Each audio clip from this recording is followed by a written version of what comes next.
बिस्मिल्लाहिर्रहमानिर्रहीम। अस्सलाम वालेकुम वरहमतुल्लाहि वबरकातुहू। उम्मीद है आप सब खैरियत से होंगे। आज फिर मैं हाजिर हूँ अपनी एक नई वीडियो और एक नए टॉपिक के साथ। आज का जो हमारा टॉपिक है वो है स्क्लेरोडर्मा। स्क्लेरोडर्मा हमारी जो क़ुव्वत मुदाफ़ियत इम्यूनिटी सिस्टम जिसे कहा जाता है, उसके डिस्टर्बनेस की वजह से ये एक स्क्लेरोडर्मा नाम की बीमारी हमारे जिस्म के मुख्तलिफ़ हिस्सों पर असरअंदाज होती है। उसमें हमारी जो खून की शरेयानें, जिन्हें हम ब्लड वेसल्स भी कहते हैं, या फिर पट्टे खिंचाव कर जाएं, जैसे कि मसल्स जिन्हें जो कहते हैं। अब हमारी बॉडी में बहुत सारी जगहों पर मसल्स हैं, तो उन मसल्स के ऊपर असरअंदाज होती है, और इसके अलावा भी जिस्म के बहुत सारे हिस्सों पर ये असरअंदाज होती है।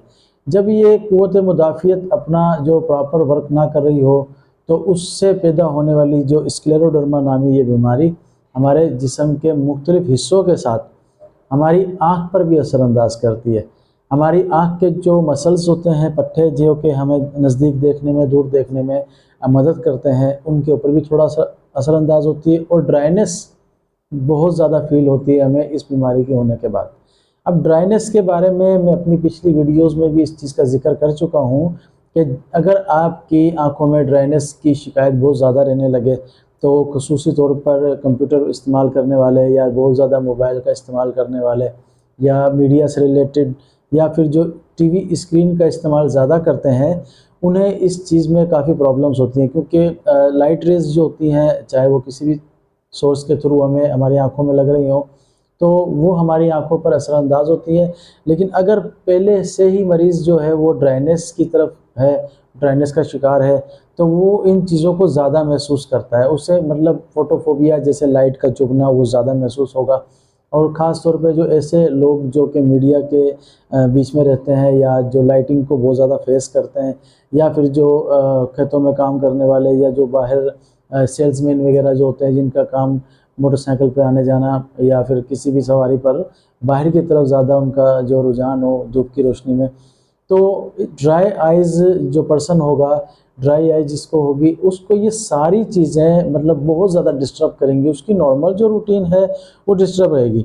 बज़ाहिर जो हमारी जो आई है, उसके ऊपर इसका इतना ज़्यादा असर अंदाज नहीं होता, लेकिन जब ड्राइनेस की तरफ आई चली जाए, तो उसके बाद इसका जो असर है वो आँखों पर बहुत ज़्यादा गहरा होता है।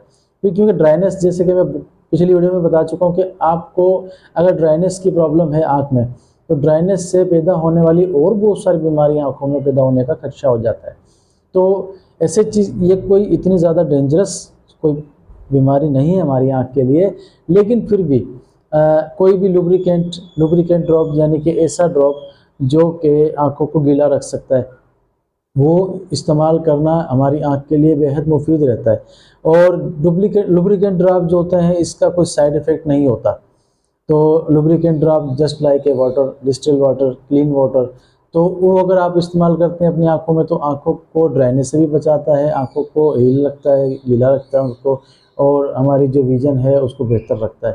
ख़ास तौर पे जो कंप्यूटर स्क्रीन इस्तेमाल करने वाले लोग हैं, उनको ड्राइनेस की प्रॉब्लम बहुत ज़्यादा रहती है। क्योंकि कंप्यूटर स्क्रीन पर जब वो काम कर रहे होते हैं, तो उन्हें मुस्तकिल जो है देखना होता है कंप्यूटर स्क्रीन को, और जिसके मुस्तकिल इस्तेमाल की वजह से जो हमारी नॉर्मल हमारी जो आँख है वो ब्लिंकिंग करती है 20 सेकंड में, वो 20 सेकंड में ब्लिंकिंग उनकी आँखें नहीं कर पाती। तो इस वजह से कोई भी लुब्रिकेंट ड्रॉप जो है वो सजेस्ट करते हैं ऐसे पेशेंट को कि वो लुब्रिकेंट्स इस्तेमाल करें। अगर स्टार्ट में ही आपको इस चीज़ का अंदाज़ा हो गया कि मेरी आँख में ये प्रॉब्लम है, या बॉडी में किसी हिस्से पर आपको कोई प्रॉब्लम थी, और डॉक्टर जो जनरल फिजिशियन था उसने आपको रेकमेंड किया कि एक नज़र आप जो हैं आँखों के डॉक्टर से भी रब्ता करें, तो आप जब डॉक्टर के पास जाएंगे, तो आँखों वाले से स्क्लेरोडर्मा नामी ये जो बीमारी है, अगर ये आपको मौजूद है, या ड्राई आई की जो प्रॉब्लम है आपको मौजूद है, महसूस भी होता है, तो फिर हम जो है लुब्रिकेंट्स ड्रॉप आपको जो है यूज़ करवाएंगे, जिसके कुछ अरसे के इस्तेमाल से इंशाल्लाह आप जो है बेहतर हो जाएंगे। तो ऐसे कोई इतनी ज़्यादा कोई डेंजरस तो नहीं, लेकिन अगर ये क्योर की जाए, शुरू में ही हम इसका जो है इलाज बेहतर तरीके से करें, तो उम्मीद होती है कि इंशाल्लाह आगे चलकर ये ज़्यादा ना बढ़े। तो मैं समझता हूँ कि आज की इस वीडियो से भी आपने बहुत कुछ सीखा होगा, और इंशाल्लाह आपसे मुलाकात होगी नेक्स्ट वीडियो में। तब तक के लिए अपना ख्याल रखिएगा। अल्लाह हाफिज़।